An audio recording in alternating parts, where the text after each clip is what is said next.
C'est bon. Super.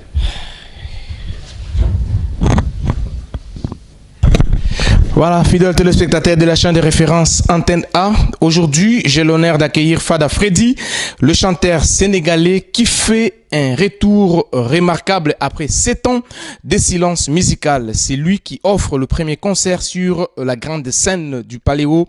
C'est dimanche 27 juillet à 18h30.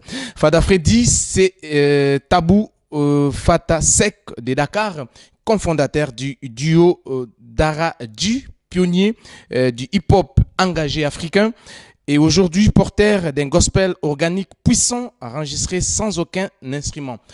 Juste sa voix, des percussions corporelles, un manifeste de liberté et d'espoir intitulé Golden Cage. Aujourd'hui, nous le recevons dans cette grande émission, la Diaspora. Fada Freddy, bonjour et merci de nous accorder cette interview. Merci beaucoup, le plaisir est pour moi. Je suis très très heureux de pouvoir faire cette interview. Et c'est vrai que beaucoup me taxent de chanteur de gospel. Je suis un chanteur de soul et qui de temps en temps effleure quelques notes de gospel parce que le gospel est une belle école. Mais à la base, je fais partie d'un groupe de hip-hop qui s'appelle Daradji, dont certains se rappellent, qui avait gagné déjà les BBC Awards et Mobile Awards et tout ça. Donc voilà, aujourd'hui, je suis à mon deuxième album qui s'appelle Golden Cages et c'est un plaisir d'être avec vous. Merci beaucoup. Aujourd'hui, vous allez faire le deuxième album. On peut parler un tout petit peu de cet album. Est-ce que vous allez le enregistrer tout seul ou bien vous allez faire venir aussi d'autres grands de l'Afrique? Oui, en fait, je l'ai déjà enregistré, hein, cet album, il est sorti il n'y a pas très longtemps. Et Golden Cages est un album qui a vu quand même un des invités de marque, hein, c'est Angélique Kidjo, qui a bien voulu me rejoindre pour un morceau qui s'appelle Africa Nangadef. Et tout le monde sait que Nangadef en Wolof, ça veut dire comment ça va. Pour certains, je ne sais pas si ça s'appelle c'est Mboté ou Mboté Nayo. Mboté, voilà, c'est Mboté. Et voilà, c'est dans ce titre d'Africa Nangadef, je parle de la mainmise impérialiste de certains capitalistes qui, au détriment des populations africaines, extorquent les ressources africaines. Et malgré tout ceci, l'Afrique a toujours gardé son sourire. Tu vas en Afrique, n'importe où, même s'il y a misère quelque part, tu vas toujours retrouver des visages avec des sourires. Et pour moi, ça, c'est la puissance de l'Afrique. C'est la puissance de garder le sourire, cette envie de vivre que nous partageons avec le monde entier. Et à mon avis, l'Afrique a une belle leçon à donner au monde entier. Donc, j'ai fait ce titre avec Angélique Kidjo qui s'appelle Africa Nangadef. D'accord. Mais quand vous dites que vous vous engagez plus à faire cet album pour les impérialistes, vous faites allusion peut-être à quoi, à quel impérialiste par exemple? Pour la meilleure compréhension de nos téléspectateurs qui nous regardent sur la chaîne de référence Antenne A. Oui, aujourd'hui, je pense que l'impérialisme est un peu partout. Il faut d'abord parler de la mondialisation sauvage. Aujourd'hui, on est acculé de toutes parts par une mondialisation qui parfois est au détriment des valeurs, des cultures, au détriment de nos racines. Par exemple, si on voit bien, il y a par exemple les enfants qui sont aujourd'hui acculés de toutes parts par les ordinateurs, les téléphones portables. Et aujourd'hui, on voit même des parents démissionner et confier l'éducation de leurs enfants au téléphone portable. On est aujourd'hui acculé par l'impérialisme de l'intelligence artificielle, par exemple, qui amène pour moi à la paresse intellectuelle. Il faudra justement protéger les générations à venir, à savoir que l'enseignement de cœur à cœur, la restitution des valeurs est très importante pour que notre humanité puisse survivre. Je ne parle même pas de vivre, mais puisse survivre. Parce que aujourd'hui, les humains se font remplacer par la machine. Certains ils perdent leur boulot. Avec l'intelligence artificielle aujourd'hui, par exemple, je vois que même les acteurs risquent de perdre leur boulot. Parce qu'avec l'intelligence... Exactement. Il y a beaucoup de secteurs d'activité et des chaînes de valeur qui sont menacés. Et pour moi, c'est un impérialisme qu'il faut dénoncer. Et donc, j'ai choisi justement à cette occasion de faire cet album-là, qui est Golden Cages, qui veut dire les cages dorées, parce que c'est une sorte de confort que nous avons créé. Et en même temps, nous avons créé le téléphone et tout ça. Hein. On voit des couples qui ne se parlent même plus avec le téléphone. Ils sont dans le même lit et chacun a son téléphone. Où est l'amour aujourd'hui? Où est la discussion familiale? Où est le partage du regard, le partage du sourire? Les gens, ils sont tous devant leur téléphone, ils sont en train de scroller à longueur de journée.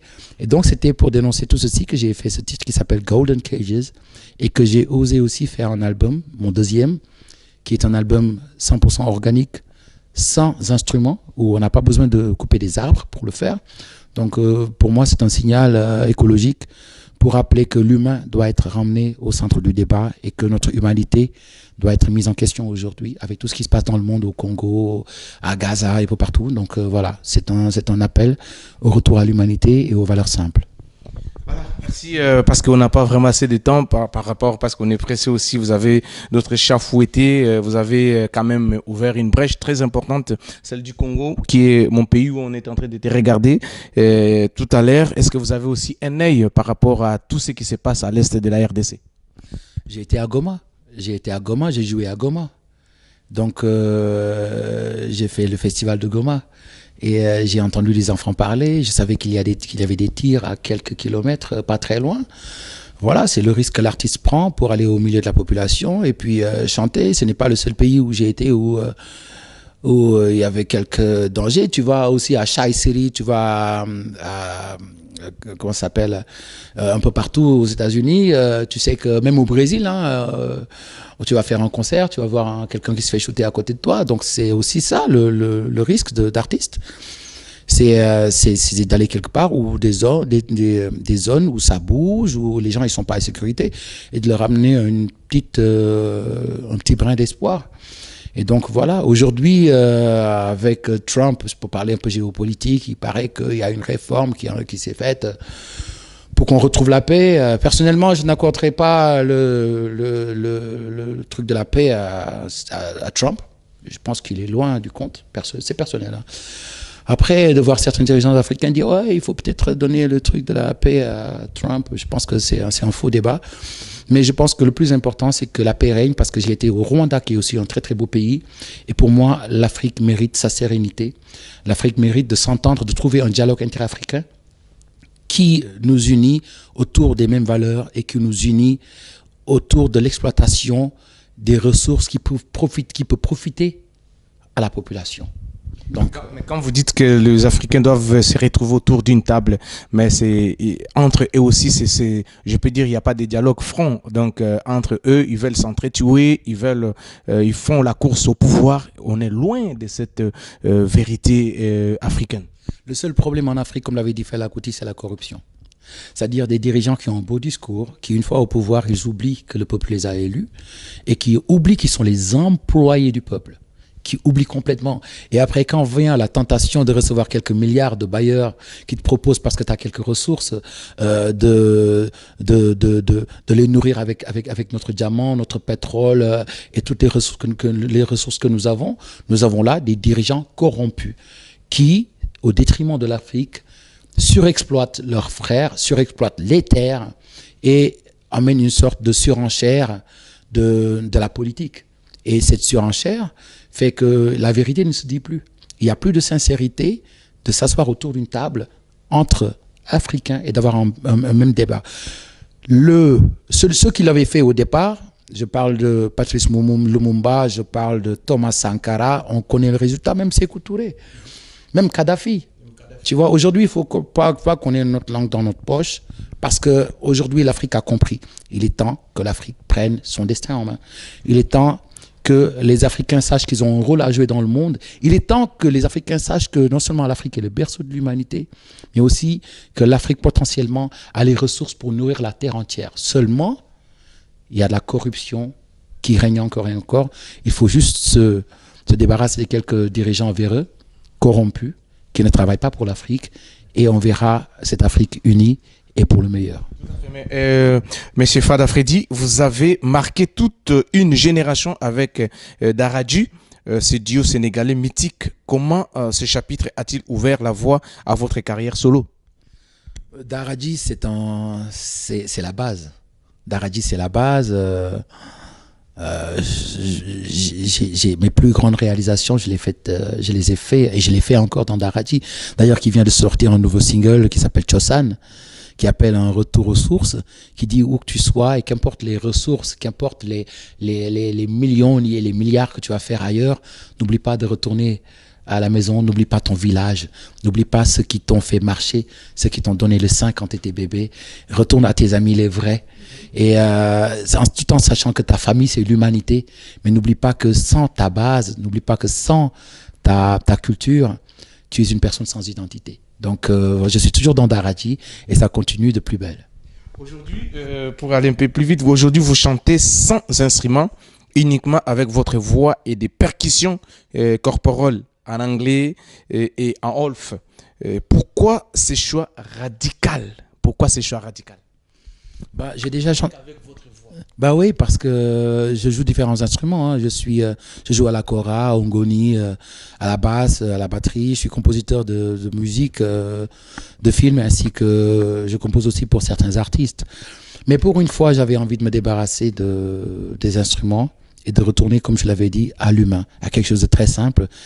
Et faire une musique où, comme je l'ai dit, on n'a pas besoin de couper des arbres pour le faire. Et d'entendre le battement de cœur, de faire un pum, pum, de faire du beatbox dedans, de faire des trompettes, de faire des voix un peu lyriques et mélanger tout ceci avec le rap. C'était ce que j'avais envie de faire pour montrer que l'humain peut défier la machine. Voilà, les temps nous pressent, on n'a pas assez de temps, vous aussi vous n'avez pas beaucoup de temps, donc vraiment ça reste, je peux dire, une émission inachevée, mais peut-être on aura plus de temps encore. Quel est le message que vous pouvez adresser à tous les téléspectateurs de la chaîne de référence Antenne A qui sont en train de te regarder en ce moment sur Canal+, et puis sur TNT? La réponse c'est l'amour. Qui que vous soyez, la réponse c'est l'amour. Le problème, ce n'est pas la religion, ce n'est pas le passeport qu'on a, ce n'est pas la couleur de la peau. La réponse, c'est l'amour. Et il faut comprendre aujourd'hui, quand on parle de l'humain, on ne parle pas de couleur. On parle juste de l'humain, que ce soit homme ou femme. Donc, c'est un faux débat de rentrer dans la xénophobie, de rentrer, par exemple, dans un débat comme ce qui se passe aujourd'hui à Gaza. L'humanité est une seule famille indivisible et ceux qui abusent de leur pouvoir pour ainsi prétendre à une division n'y arriveront jamais. Ils ont beau tenter, ils ne pourront pas lutter contre l'amour parce qu'aujourd'hui, quand un Africain tombe amoureux d'une Européenne et ainsi de suite, on ne peut pas arrêter la mixité et ça c'est l'amour, ça sera toujours là. Ils ont beau nous diviser, ils ne pourront jamais vaincre l'amour. Donc la réponse, elle est là. Il ne faut pas chercher plus loin. One love. Merci beaucoup, Monsieur Fada Freddy. Donc, nous vous souhaitons bonne chance tout à l'heure.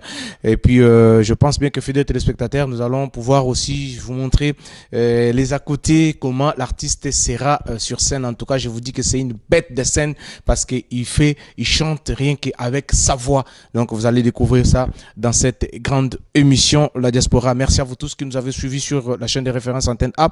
Merci à la grande équipe qui travaille d'arrache-pied. Merci à toi, Janine et Bonkono, la crème des crèmes. Merci à toi, Madame Lena Rey. Et puis, sans oublier aussi Henri Noël Moutavoka. Et on se retrouve par la suite.